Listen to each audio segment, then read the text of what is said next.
कि आइंस्टाइन ने कौन सा फोटो इलेक्ट्रिक इक्वेशन दिए थे, इस पर थोड़ा सा बहस कर लेते हैं, एकदम माइंड प्रेजेंट करो और आइंस्टाइन का हर बात को याद रखना है। हाँ, आइंस्टाइन ने कैसा बात दिए थे, पहले तो हेडिंग मारते हैं, Einstein's photoelectric equation, Einstein's photoelectric equation,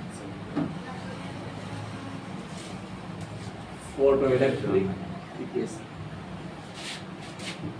Einstein's photoelectric equation. Einstein ने उतना क्या कहते हैं जटिल वाला बात नहीं बताया था जो कि हर 12 वाले को समझ में न आए, ऐसा रसमलाई वाला बात बताया था ना, एक बार ध्यान से सुन लोगे फटाक से दिमाग में सेव हो जाएगा, परमानेंट के लॉन्ग टर्म मेमोरी में सेट हो जाएगा। तो चलो आप यहाँ ध्यान दो, आइंस्टाइन चाचा ने बात बताई थी, वो दर्दनाक वाला बात क्या कहते हैं, कैसे कोई और साइंटिस्ट बता सकते, अगर कोई मैटर है, हमारे चाचा बहुत अच्छे ढंग से गहराई से बताते, कोई भी मैटर रहे तो रेडिएशन जो होता है, अलग अलग रेडिएशन अलग अलग मटेरियल में फोटो इलेक्ट्रिक इफेक्ट काउज करते हैं। हाँ, तो सबके लिए खास खास है, हमारा मेहमान कोई खास है, तुम्हारा मेहमान कोई खास है। हाँ बिल्कुल याद रखना है, अलग अलग मटेरियल अलग अलग लाइट से सेंसिटिव होता है। देख लीजिए जिस प्रकार से ये जो जिंक होता है, जिंक तो समझना बच्चों, अल्ट्रा वायलेट रे से सेंसिटिव होता है, किससे, अल्ट्रा वायलेट रे से। और दूसरा देख लीजिए जैसे सोडियम हो गया तो पोटेशियम हो गया, और यह सब जो कुछ अल्कली मेटल है, अल्कली मेटल है, अब जैसे विजिबल लाइट से सेंसिटिव होता है, किससे, विजिबल लाइट से, दृश्य प्रकाश। याद रखना। तो आप समझना, अगर कोई मेटल के अंदर में इलेक्ट्रॉन जहां भी रहे, इलेक्ट्रॉन जहां भी रहे, ध्यान से समझ, आइंस्टाइन, अब मान के चलो हम खड़े नहीं, आइंस्टाइन खड़े, तो इलेक्ट्रॉन जहां पर भी रहे, हमको यह बात बता दीजिए कि हमारे चाचा बताए थे, इलेक्ट्रॉन जहां पर भी रहे, यहां से सरफेस जो हम क्या थ्रेशोल्ड फ्रीक्वेंसी डालते हैं, थ्रेशोल्ड फ्रीक्वेंसी वाला जो एनर्जी डालते हैं, मिनिमम फ्रीक्वेंसी जो होता है ना, जिसे क्या कहते हैं, थ्रेशोल्ड फ्रीक्वेंसी। अगर रेडिएशन को उस थ्रेशोल्ड फ्रीक्वेंसी वाले एनर्जी के साथ इंसिडेंट किया जाए तो इलेक्ट्रॉन अपने जगह से उठ करके सरफेस पर आकर फ्री हो जाएगा, सरफेस पर आकर फ्री हो जाएगा। मतलब कि यहाँ से सरफेस पर आकर फ्री होने में जो एनर्जी लगेगा उसी को कहते हैं वर्क फंक्शन, उसी को क्या कहते हैं, वर्क फंक्शन।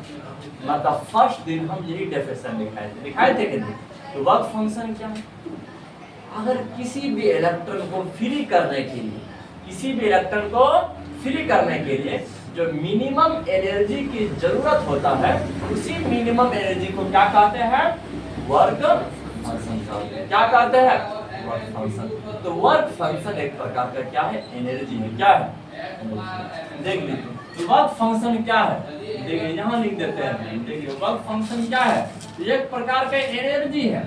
तो कौन सा एनर्जी है बता दीजिए, सिर्फ इलेक्ट्रॉन को अपने जगह से सरफेस तक पहुंचाने का एनर्जी, हाँ, जिसके फ्रीक्वेंसी को क्या कहते हैं, थ्रेशोल्ड फ्रीक्वेंसी। तो समझ, एनर्जी का हम लोग को जैसे प्लैंक का फॉर्मूला बताए थे, h होता है, यहाँ पर वर्क फंक्शन में न्यू के जगह पर क्या डालोगे, थ्रेशोल्ड फ्रीक्वेंसी, क्या डालोगे, थ्रेशोल्ड फ्रीक्वेंसी। मतलब कि फोटो इलेक्ट्रिक इफेक्ट के लिए इलेक्ट्रॉन को फ्री करने के लिए कि थ्रेशोल्ड फ्रीक्वेंसी से ज्यादा होना मस्ट है, या तो दूसरा वाला बात बोल दीजिए, तो वर्क फंक्शन से तुम्हारे रेडिएशन का एनर्जी ज्यादा होना जरूरी है, क्योंकि इतना एनर्जी तो सिर्फ इलेक्ट्रॉन सरफेस तक आने में ले लिया, सरफेस तक आने में ले लिया।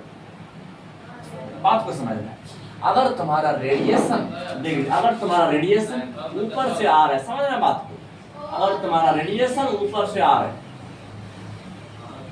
देखिए रेडिएशन ऊपर से आ रहा है, लेकिन इसके पास जो एनर्जी है वो जस्ट वर्क फंक्शन के ही बराबर है, वर्क फंक्शन के ही बराबर है।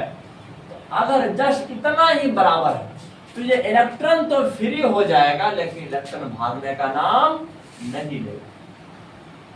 अगर तुमको हम यह बात बोल दें तुम घर के अंदर में पूरा बीमार पड़े, पूरा टाइफाइड का शिकार, अगर तुम पूरा बीमार पड़े हो, अगर तुम बोलते हो सर हमको 5 समोसा दोगे ना, तो हम अपने बेड से उड़ करके दरवाजे पर पहुंच जाएंगे, और अगर 10 समोसा दोगे, हम एक्स्ट्रा जो 5 समोसा दिए उससे एनर्जी लेकर के हम थोड़ा दौड़ लगाएंगे। अगर 15 दोगे तो 10 समोसा के पास जो एनर्जी होगा उससे लेकर के हम दौड़ लगाएंगे। बोलोगे अगर सर आप सिर्फ 5 ही देते हो, हम उठ करके सिर्फ दरवाजे पर चले जाएंगे, लेकिन थोड़ा सा भी काइनेटिक एनर्जी बाहर नहीं दिखाने वाला। तो वर्क फंक्शन यही काम करता है। अगर तुम वर्क फंक्शन के बराबर एनर्जी दो तो इलेक्ट्रॉन जहां भी है वो फ्री हो जाएगा, भागने के लिए फ्री हो जाएगा। अगर तुम्हारा एनर्जी, अगर तुम्हारा इस रेडिएशन का जो एनर्जी है, अगर ये एनर्जी वर्क फंक्शन से जितना ज्यादा रहेगा, जितना ज्यादा रहेगा, वो ज्यादा वाला जो एनर्जी इस इलेक्ट्रॉन को काइनेटिक एनर्जी प्रोवाइड करते हैं। क्या प्रोवाइड करते हैं? Kinetic energy. मतलब कि ये इलेक्ट्रॉन भागना शुरू हो जाएगा, इलेक्ट्रॉन भागना शुरू हो जाएगा। लेकिन इस तरह का इलेक्ट्रॉन भागता हुआ कब दिखाई देगा? कि जब तुम्हारा रेडिएशन का एनर्जी क्या रहे, तो जब तुम्हारा रेडिएशन का एनर्जी क्या रहे, वर्क फंक्शन से ज्यादा रहे। अगर तुम्हारे रेडिएशन का एनर्जी वर्क फंक्शन से ज्यादा रहे, हाँ, तो और जितना ज्यादा रहेगा वही एनर्जी किसमें बदलने वाला है? काइनेटिक एनर्जी में। वही किसमें बदलने वाला है? काइनेटिक एनर्जी में।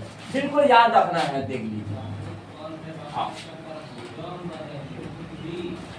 तो जस्ट हमारे चाचा बताए थे for photo electric effect, for photo electric effect याद रखना है। फोटो इलेक्ट्रिक इफेक्ट के लिए, फोटो इलेक्ट्रिक इफेक्ट के लिए याद रखना है कि energy of radiation, energy of radiation, radiation का जो एनर्जी होना चाहिए must be greater than work function, work function से ज्यादा होना आवश्यक। तो समझना है, energy of radiation must be, अवश्य ज्यादा होना चाहिए, must be greater than, must be greater than, must be greater than work function, work function से ज्यादा होना चाहिए। देखिए अब जितना ज्यादा बोलोगे सर बता दीजिए थोड़ा सा स्टैंडर्ड रूप से, स्टैंडर्ड रूप से कितना ज्यादा होना चाहिए देख लीजिए कि अगर ये h न्यू तुम एनर्जी प्रोवाइड कर, रेडिएशन का एनर्जी है, और वर्क फंक्शन कितना है, वर्क फंक्शन कितना है, फाइ नॉट है। देख लीजिए अगर माइनस फाइ नॉट कर दी, माइनस फाइ नॉट कर दी, अब जितना एनर्जी बचा घटा करके जितना एनर्जी बचा वही एनर्जी किसमें कन्वर्ट हो जाएगा, वही एनर्जी किसमें कन्वर्ट हो जाएगा, काइनेटिक एनर्जी में, वही एनर्जी कन्वर्ट हो जाएगा काइनेटिक एनर्जी। इसका मतलब अब हम लोग को समझ में आ गया कि मैक्सिमम काइनेटिक एनर्जी जो होता है, मैक्सिमम काइनेटिक एनर्जी जो होता है वो h new minus work function होता है। हाँ, बिल्कुल समझना है। और इसी को कहते हैं आइंस्टाइन्स फोटो इलेक्ट्रिक इक्वेशन। इसी को क्या कहते हैं? Einstein's photoelectric equation. बस इतना डर लिखने में अगर तुमको 4 नंबर मिल जाए तो कितना बड़ा खुशखबरी की बात है ना? बस छोटा सा डायग्राम बनाओ, एक लाइन लिखो इधर, एक लाइन लिखो इधर, काम खत्म हो गया। बिल्कुल याद रखना है, this is known as, this is known as, इसी को जाना जाते हैं। अरे क्या क्या कर रहे हो जाने हम लोग। देखिए this is known as Einstein's photoelectric equation, Einstein's photoelectric equation, इसी को जाना जाता है आइंस्टाइन्स फोटो इलेक्ट्रिक इक्वेशन के नाम से। हाँ बोलोगे सर वर्क फंक्शन के बारे में भी थोड़ा सा बता दीजिए, वर्क फंक्शन के बारे में थोड़ा बता दीजिए। देखिए यहाँ बता देते हैं वेयर, वेयर बोला जहाँ, देखिए वेयर, हाँ याद रखना है। तो ये जो फाइ है, अब ये जो फाइ नॉट है, फाइ नॉट किसको दिखाए? वर्क फंक्शन को। वर्क फंक्शन क्या है? मिनिमम एनर्जी है इलेक्ट्रॉन को फ्री करने की। हाँ याद रखना है। देख लीजिए कि जो कि मिनिमम फ्रीक्वेंसी क्या बताए थे, थ्रेशोल्ड फ्रीक्वेंसी। तो उसी फ्रीक्वेंसी वाला एनर्जी क्या है, वर्क फंक्शन है। क्या है, वर्क फंक्शन। याद रखना है वेयर फाई नॉट क्या है, वर्क फंक्शन है। वेयर फाई नॉट या वर्क फंक्शन है, याद रखना है। देख लीजिए, अगर इसका एनर्जी लिखना चाहोगे तो एच न्यू नहीं, एच न्यू नॉट लिख देना है। क्या लिख देना है, हाँ समझे, एच न्यू नॉट लिख देना है। हाँ, तो बात को समझना है। लेकिन अगर तुमको हम यह बात बोल दें कि न्यू नॉट बराबर क्या हो जाएगा, तो फाई नॉट बट्टा एच लिख सकते हैं। फाई नॉट बट्टा एच लिख सकते हैं, फाई नॉट बट्टा एच लिख सकते हैं। तो यहाँ पर एच क्या है, प्लैंक्स कांस्टेंट है। क्या है, प्लैंक्स कांस्टेंट है। देख लीजिए, यहाँ पर लिख देते हैं वेयर वेयर जहाँ एच क्या है या प्लैंक्स कांस्टेंट है। क्या है, देख लिया आपका प्लैंक्स कांस्टेंट है। देख लीजिए, अगर तुम कांस्टेंट को हटाइए तो इक्वल वाला साइन प्रोपोर्शनलिटी में बदल जाता है। बदलता है कि नहीं? तो आप बताइए, न्यू नॉट के सीधा में क्या है, फाई डॉट है। हाँ, याद रखना है कि थ्रेशोल्ड फ्रीक्वेंसी किसके समानुपाती होते हैं, वर्क फंक्शन के। किसके समानुपाती होते हैं, वर्क फंक्शन के समानुपाती होते हैं। बिल्कुल याद रखना है। हियर हियर यहाँ यहाँ समय ना बस हमारे कुछ तो हियर समय आपका देख लीजिए। थ्रेशोल्ड फ्रीक्वेंसी जो होता, याद रखना है, थ्रेशोल्ड फ्रीक्वेंसी जो होता है, यहाँ देख लीजिए, हियर का मतलब यहाँ, और यहाँ का मतलब यहाँ नहीं, यहाँ देख लीजिए आप सुनिए। Threshold frequency is proportional to, देखिए इज प्रोपोर्शनल टू किसके समानुपाती होते हैं, proportional to work function, work function के समानुपाती होते हैं।